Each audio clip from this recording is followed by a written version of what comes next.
सवाल ये कि क्या हमें खुश होना चाहिए, क्या ये रिकवरी टिकेगी? देखो, दुखी तो हम गिरा सब भी नहीं थे, कभी भी नहीं थे। हाँ, वो बात तो सही है। और बढ़ा तो हम खुश हैं। कई बार लोग बोलते हैं कि समभाव में रहना चाहिए, हर वक्त आपका एकदम समान रहना चाहिए। दुख आए तो दुख मत करो, सुख आए तो नहीं। हम तो ऐसे नहीं करते, हम समभाव में नहीं रहते।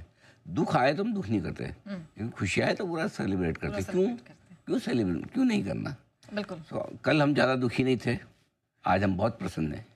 उसमें कोई तो पहली चीज़ तो ये कि बढ़िया रिकवरी है, एंजॉय करना चाहिए जी। जहाँ तक भरोसे का सवाल है, भरोसा क्यों नहीं रिकवरी पे, या क्यों नहीं होना चाहिए? उसकी एक ही वजह है, क्या? स्पीड। इतनी तेजी से आ जाएगी, ये तो इतनी नहीं। जल्दी आ जाएगी, ये किसी को अंदाजा नहीं था। करेक्ट है ना?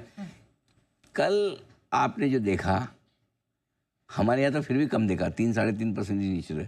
बाहर देखो, हांगकांग वाले 13.5%, हमसे 10% ज़्यादा घटे। बहुत ज़्यादा गिरे थे। चीन जापान 8-8%, ताइवान 10%। मैं हंस रहा था कल देख के, सब लोग ब्लैक मंडे, पैनिक, ये वो। मतलब 3% घटना इंडेक्स का कैसे पैनिक हो जाता है? बाकी सब डबल डिजिट परसेंटेज। उनका तो समझ में आता है कि भाई जो 10% घट रहा है उनका पैनिक, 8% घट रहा है। अमेरिका का भी पैनिक समझ में आ रहा। भारत ने तो पैनिक दिखाया ही नहीं एक्चुअली। अब उसके कारण जो भी रहे हो कि हम पे कम असर पड़ेगा या हम पहले से गिरे हुए, तो वट एवर उससे कोई मतलब नहीं। सो उस लिहाज से आज जो रिकवरी की स्पीड है ना, जिस तरह से हम उछले और बढ़े हैं, अभी भी देखो ना, यूरोप कौन सा बढ़ा हुआ है भाई? 0.5% तो बढ़ा हुआ है। कौन सा ऐसा दौड़ लगा रहा है बहुत? मुझे लगता है हमें देख के ऑब्लिगेशन हो गया होगा शायद से। हाँ, संभव है। सो रिकवरी की स्पीड बहुत बड़ी सरप्राइजिंग। एक तो दूसरा सरप्राइजिंग फैक्टर क्या है आज की रिकवरी का? क्यों आई है रिकवरी? हाँ। कोई खास बड़ी खबर नहीं, कोई खास अच्छी खबर नहीं। सिर्फ आप ये कह सकते हो कि कल हम बंद हुए तब 1000-1200 डाउ नीचे थे, उसके मुकाबले में डाउ ज़्यादा बंद नीचे नहीं हुआ, 300-350। आज डाउ फ्यूचर 700 पॉइंट ऊपर है। मुझे बताओ कि कौन ऐसा महानुभाव है जो इस वक्त ये कह सकता है कि डाउ 700 पॉइंट ऊपर जो दिख रहा है फ्यूचर्स पे आपको, ये 700 ही बंद होगा?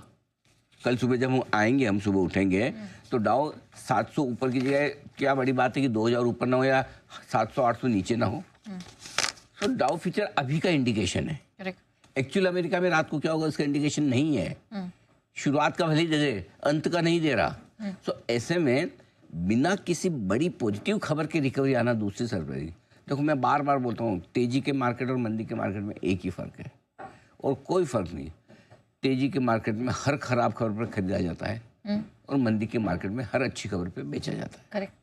करेक्ट। इसीलिए ताकत वही है जब या तो खराब खबर पे बाजार बढ़ जाए या बिना किसी खराब खबर के भी चल जाए।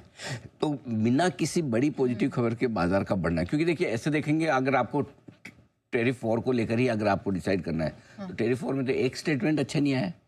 ट्रम्प साहब ने बोला 24 घंटे में वापस करो, नहीं तो 50% और लगा दूंगा। चीन ने कहा जाते रही ऐसी तैसी। हाँ, तो उन दोनों ने कोई अच्छा तो बोला नहीं।